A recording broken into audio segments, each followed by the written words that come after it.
How many hours is it going to take you to become fluent in Spanish? How many hours does it take the average person to become fluent in a language? First, I want to tell you why. Why do we even want to talk about this?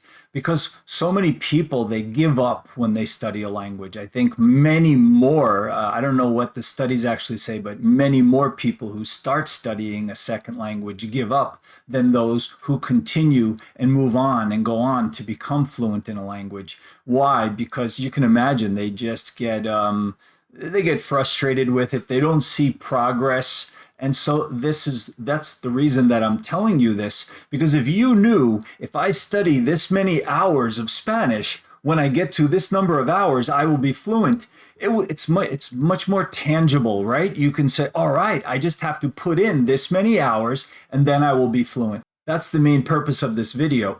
To encourage you, to give you a goal, to make you realize that I just have to do A, B, and C. It's a matter of counting, and I'm going to reach my goals, and I will be fluent in Spanish. This is going to help you to be able to speak, to get to that first level of fluency. Let's call it that. It's the first level of fluency. It's when you can have a good conversation. So how many hours is it? It's 1,000 hours. So don't turn off the video because I'm going to tell you how to fill up those 1,000 hours. But if you can imagine that 1,000 hours, what does that represent? Imagine if you studied Spanish for 3 hours a day, or you spoke with somebody for 3 hours a day, every day for a year.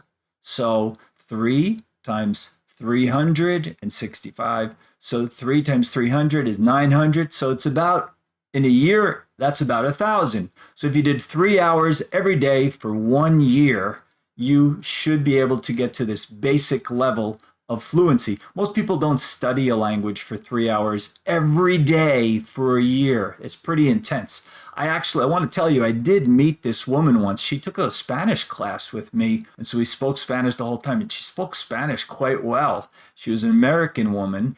She spoke a few languages, and I asked her what her strongest language was, and she said it was Chinese, it was Mandarin. She worked at the U.S. Embassy in Shanghai, or in Beijing, and her job was to interview Chinese people to see if they were eligible to get a visa to go to the United States, and she did it all in Chinese. I said, how did you learn Chinese? And her Spanish was so good. I said, how did you get your Chinese to be that much better? She says, well, I took a course in Washington, D.C. It was every day for 8 hours a day for 9 months. She went from zero to being able to speak Chinese well enough to do this job. Imagine, in 9 months, it was just speaking. They didn't look at the written language at all. It was all verbal. Kind of amazing. But it goes to show that depending on the person too, for some people it would be too much, 8 hours a day. It would just, after a while, you just couldn't absorb it. Some people need to take longer to absorb the language. But so you can kind of imagine if you only took 1 hour once a day, then it could take you about 3 years to get to that first level. And this is if you're consistent and you don't give up. Or what if you take 1 hour every other day? You see, it just slows it down.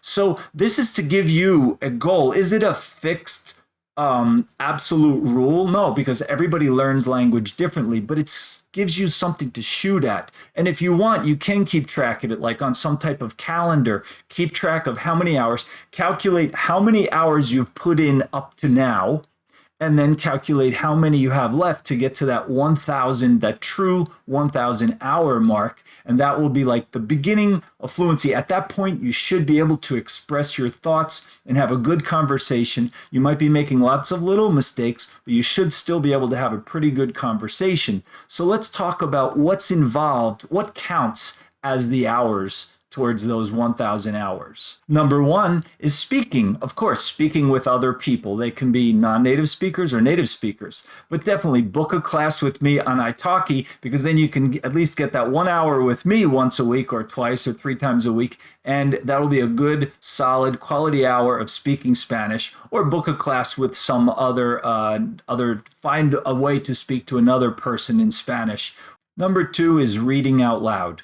I've said this before in many of my videos. Read out loud. The Spanish is perfect. It's coming out of your mouth. Your voice is going back to your ear. Having spoken perfect Spanish has a great effect. This definitely counts as time speaking Spanish and toward your 1,000 hours of Spanish.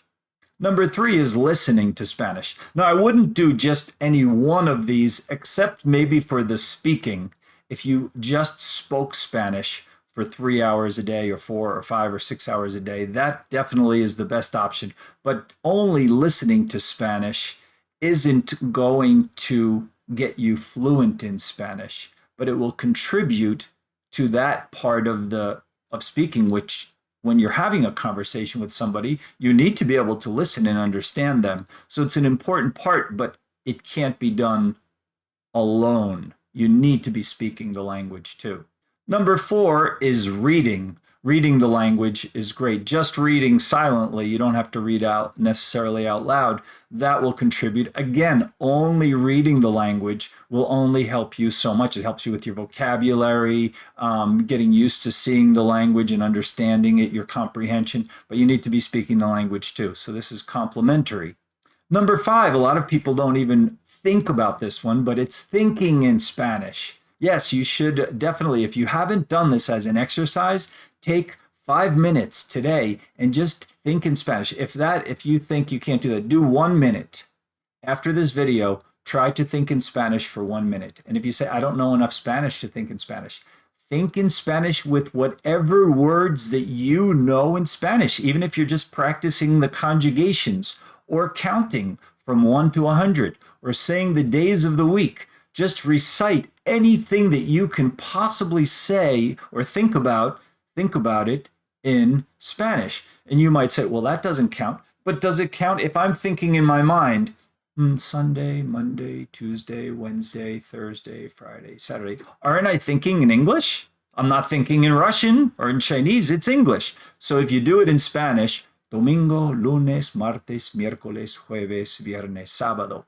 You're thinking in Spanish. It's basic, but that's your level. So as you learn more, you can do more. You can think sentences, conversations, and it'll get more and more complex. Now, the following activity counts as double. You can count this, each minute of this, as double the time. And what is that? It's when anything that you're doing with a strong emotion, like arguing. So I'm not encouraging you to have arguments in Spanish, but if you do, if you have a friend that you talk to, but you love to argue with each other and it's in Spanish, that counts as double the time. Any strong emotion has a double effect on your language acquisition. The other one is if you speak in public.